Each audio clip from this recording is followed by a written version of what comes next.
I'd like to read you a song lyric from American Treasure, Randy Newman. Randy Newman, here we go.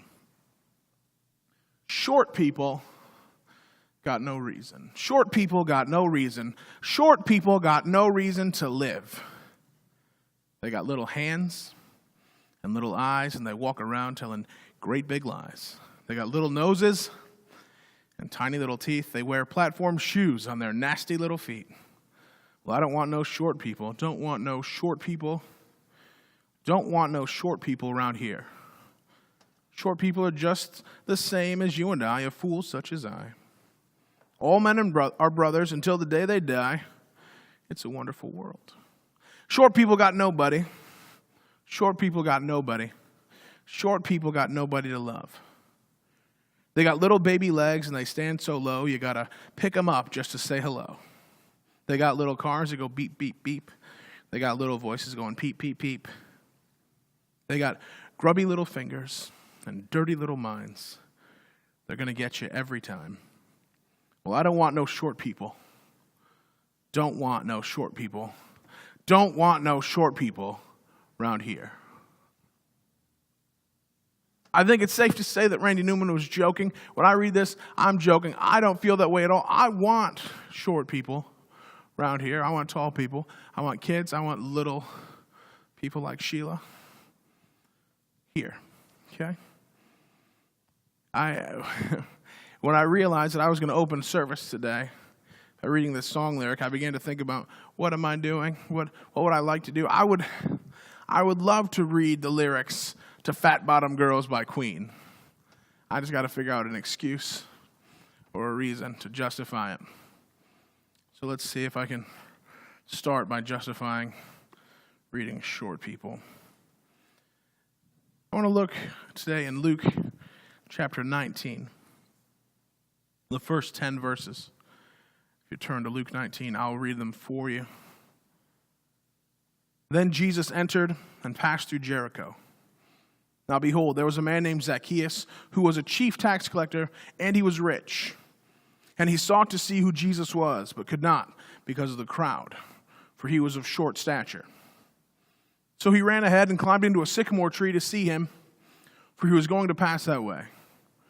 And when Jesus came to the place, he looked up and saw him and said to him, Zacchaeus, make haste and come down, for today I must stay at your house. So he made haste and came down and received him joyfully. But when they saw it, they all complained, saying, he is gone to be a guest with a man who is a sinner. Then Zacchaeus stood and said to the Lord, look, Lord, I give half of my goods to the poor, and if I've taken anything from anyone by false accusation, I restore fourfold. And Jesus said to him, today salvation has come to this house, because he also is a son of Abraham. For the Son of Man has come to seek and to save that which was lost. This is the word of the Lord for today. Now, long before Randy Newman wrote Short People, there was already a song about Zacchaeus. In fact, you probably know it. And that song gives us two details about Zacchaeus, and that's it. The first, Zacchaeus was a wee little man. The second detail is, and a wee little man was he. That's really not two details. That's just, but all it tells us about Zacchaeus thing. That's all the song is about. It tells a story, but all it tells us about Zacchaeus is he was wee. Luke is a little bit kinder in his description. He explains that Zacchaeus was a tax collector, a chief tax collector, in fact. It says he was rich. He sought to see Jesus, and he was short. It's really interesting. I mean, scholars believe that the Apostle Paul was short. There's another book, a book, it didn't make the Bible, but it was a book from that time called The Acts of Paul, in which, here's a description of Paul. It says he was small in size, bald-headed, bow-legged, well-built, with eyebrows that met, rather long-nosed, and full of grace. Oh, isn't that sweet? He's full of grace. I mean, he's a nasty-looking little troll, right? I mean, short, unibrow, long nose, all this stuff. but he's full of grace. My wife, Lisa, she taught me, you're supposed to say 2 nice things and then a criticism, something that can be worked on. So that's not, you can't even just say, like, you got a long nose, like, because that can't be worked on. But the writer of the Acts of Paul did not follow these rules. Just, here's all the problems. He's a bald-headed little monster. But we don't hear about it in the Bible anywhere, do we? Nowhere does it say that Paul looked terrifying. It's just, he's just Paul. Everybody's, oh, great, Paul's great. But that Zacchaeus story, you get some details about his life, but you don't remember those. What do you remember? He's a little tiny dude. He climbed up in a tree. But we remember him. I could name other people from the Bible, other characters. If I said Potiphar right now, half of you would know who I'm talking about, and half of you wouldn't. You don't remember. Potiphar is actually a more important character in the Bible than Zacchaeus, but Zacchaeus you remember because he's short. And in truth, it's maybe not even fair to think of Zacchaeus that way, because it said, why did it say he was short? It said he couldn't see over the crowds. Well, no, but the only people that can see over the heads of the crowds are freakishly tall people. Like, your eyes are here, the top of the average person's head is here. Like, you got to be up above there. So almost none of us in this room could see above the crowd if we're all just on even ground. But still, they call him short. They call him wee. Wee little man. So this story has great things in it. And this story's not even, it's about Zacchaeus, but it's about Jesus.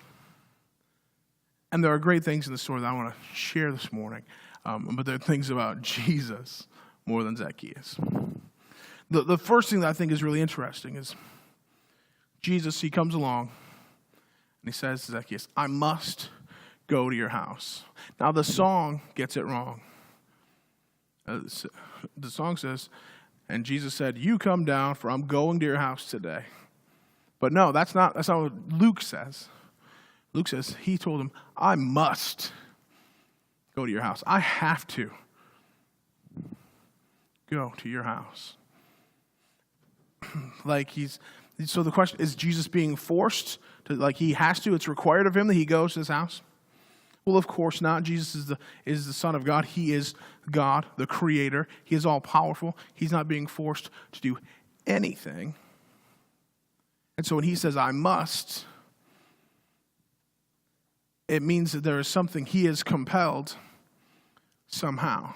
But he's not being forced. In fact, there's something in him or about him that makes him compelled.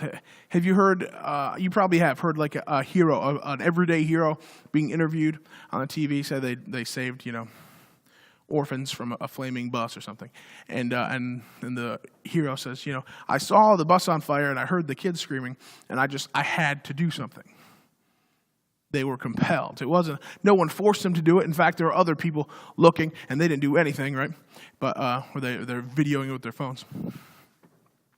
But this person's like, I felt compelled because they had made a decision about themselves, about who they were going to be. And they couldn't be the person they had decided to be if they just stood and did nothing. So they had to. Jesus is compelled to go to Zacchaeus' house because there's something about who Jesus had decided to be, something about his very nature that he could not go to Zacchaeus' house and still be the Jesus that he was, the Jesus that he is. And the thing that compels him, I believe, is verse 3. Verse 3 says, Zacchaeus sought to see Jesus. That was the thing. Jesus, I have to go to your house, he says. I must go to your house because you are seeking to see me. The Bible says, seek and you will find. Jesus has decided, if you want a piece of me, I'm coming. If you want to know me, I'm coming. If you want to see me, I'm coming. He was compelled. That's amazing. And it's a great, great promise to us because we have a need to know Jesus. We need a piece of Jesus. We need to see Jesus. And he has given us this story, this example, not just of a thing that he does, but a thing that is about him, a way that he is compelled. If you seek him, he's coming. He must. The second powerful thing in this scripture, this passage, is what Jesus says at the end of verses 9 and 10. Zacchaeus tells him, hey, I've given my money to the poor, and I make amends when I've done wrong. And Jesus says, salvation has come to this house today. See, he said, I must come to your house. And then he gets there, he says, salvation has come to this house today. He is putting upon himself the title, the declaration. He knows. It's, from early on, he knows exactly why he's here. He knows what he's here to do. He knows what he is accomplishing. And we read the Bible with hindsight. We understand, even when you read this story, you almost certainly have at least heard of the Easter story. You know how this works out. You know where it's headed. They didn't at the time. He was marking mile markers in his life journey, in his ministry, sometimes with statements that were memorable, statements that would make it into the record when the time came for them to write it down. He said, salvation has come to this house today. I am here to save you. That's what he said. He said, salvation has come, the Son of Man. His purpose is to save the lost, to seek and save that which is lost. Wow. Salvation has come. Zacchaeus was open. He was open with Jesus. He told him, hey, I've done wrong. I've made amends. I'm making amends right now if I pay it back fourfold. He made himself vulnerable. In fact, there are little things that I can't, sometimes there's details that I think about, and I can't not share them with you, even though maybe it's not super important, but it's I have to say this part. So Zacchaeus climbs up this tree, right? You know that the Jewish culture was an honor and shame culture at the time, and there are certain things that you do, and certain things you don't do, and certain things that just only women do, certain things only children do, and climbing a tree is never a thing that a grown-up man, especially a prominent, wealthy businessman would ever do. You don't climb trees. That's ridiculous. You should be ashamed of yourself. That's embarrassing for you. And so he's made himself vulnerable in that. I need to see Jesus. I don't care about the shame. But here's the part. They didn't have underwear, okay? So he's climbing this tree. Who knows? Who knows what is on display, okay? It's certain there's some woman, you should be ashamed of yourself. That's the claim, right? He's put it all out there, maybe literally. He's totally made himself vulnerable to Jesus with the truth and with humility in himself. He's been open with Jesus. And Jesus' arms are wide open for Zacchaeus to embrace him, but wide open also that he says, I am salvation. I am going to the cross for you. Awesome. Other character in this story is they. You heard it mentioned they, the crowd, right? Here's what we can gather about the crowd. Now, the crowd is a character in a lot of stories because they are following Jesus. They are listening to him. They are sometimes questioning him. They are oftentimes disagreeing with him, giving him guff, right? And so here they are. We're familiar with them, even though we don't know them in this story specifically. we can guess they're probably religious. Okay?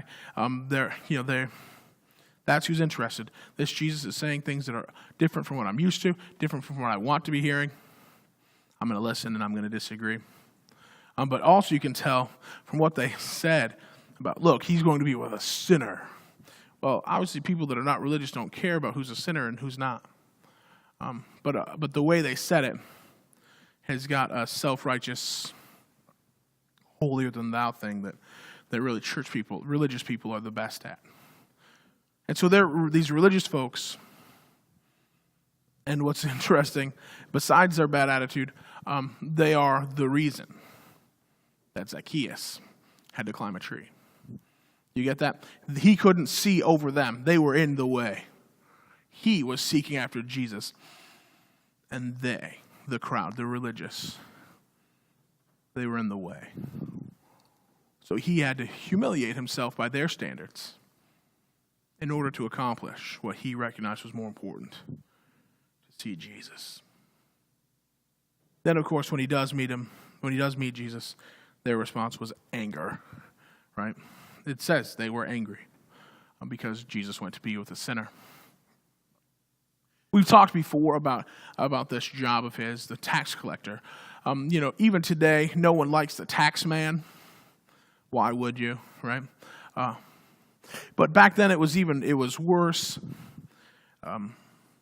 I've been trying to think about what it was, how to really understand it today, and I feel like it's the best description I can come up with is like a war profiteer. Okay, he's not breaking any laws. He's not scamming anyone. He has just he's seen a vulnerability and an opportunity to make profit in a seedy way, something that is bad. He has seen as an opportunity, and he is taking advantage of a bad thing. And he has turned, he's sided with Rome over his own Jewish people to be a tax collector. He's bought into their system, and then it tells us that he's a chief tax collector. He's upper management.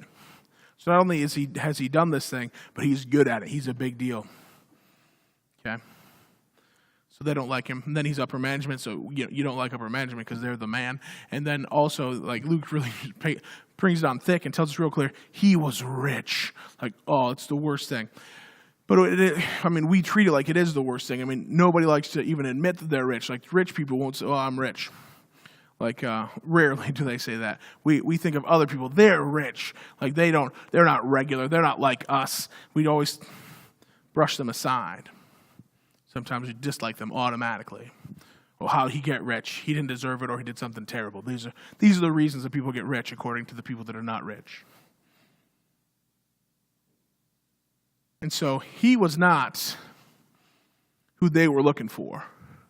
They were not looking for him to become a part of them, for him to get to know Jesus. He was not their perfect candidate. He was not their target audience. But nonetheless, Jesus was compelled, right? Jesus was compelled because Zacchaeus was seeking after him. Beautiful story. It speaks to me today. It speaks to us today, I hope. I believe it does. There are things we learn from it. There are things we understand about it. And there are things that we can follow. There are examples. So we have to look at the different characters. Who can we be? And you can't be Jesus. None of us should go into anyone's house and declare, salvation is here today. I brought salvation into this house. We can't do that.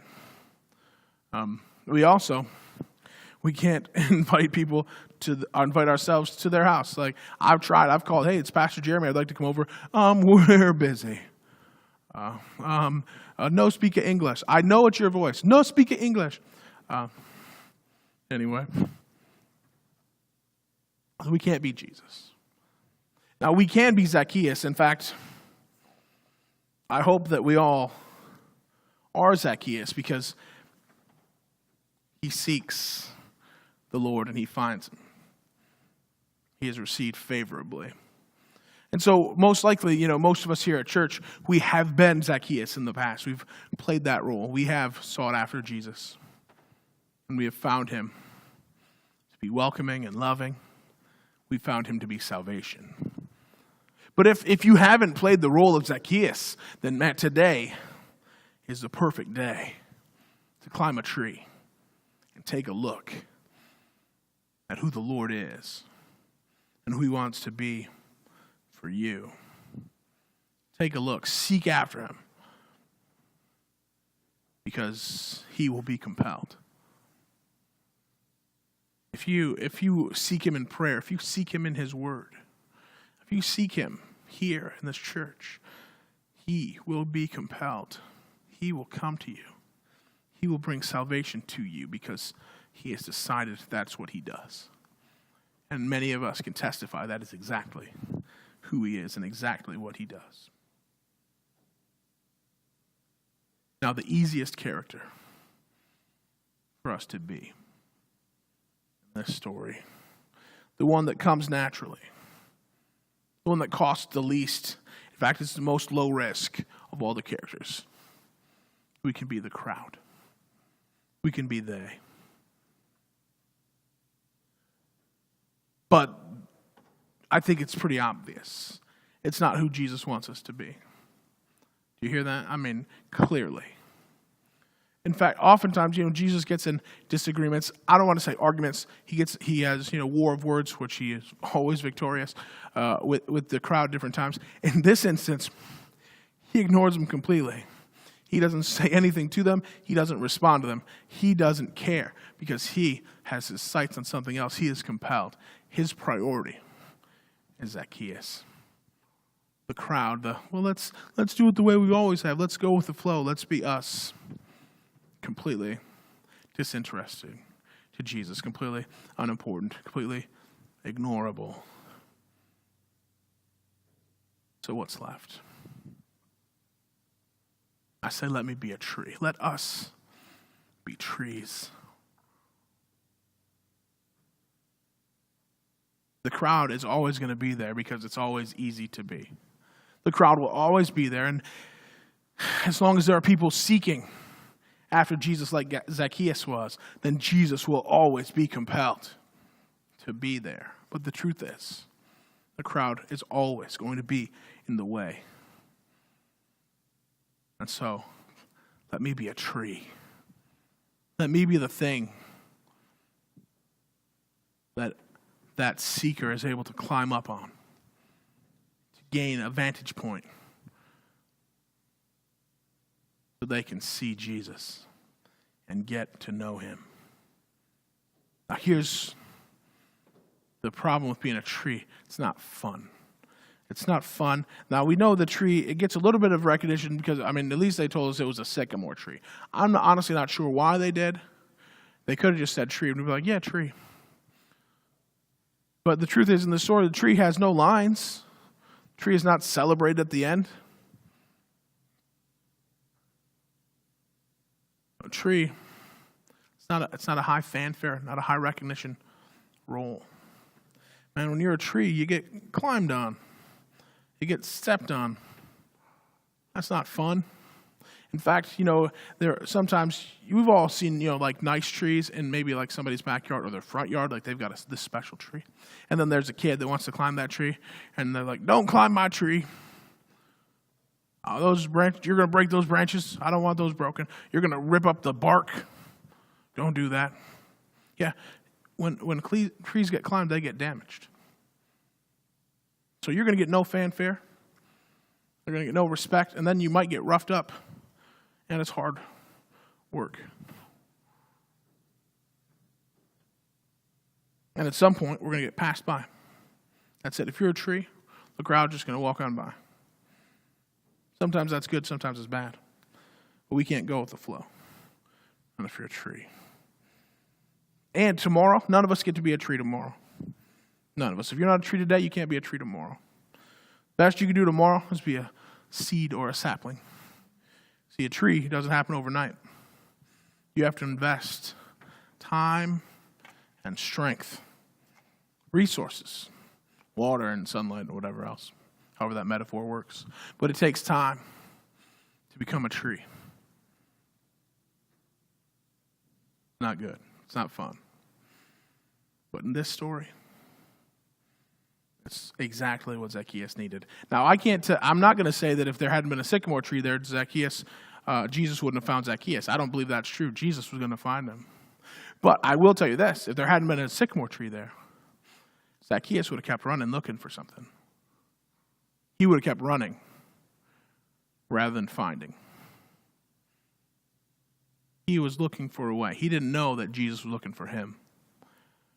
And it was the tree that made him feel safe and welcome and make him feel like he had the opportunity to see Jesus, and he was right.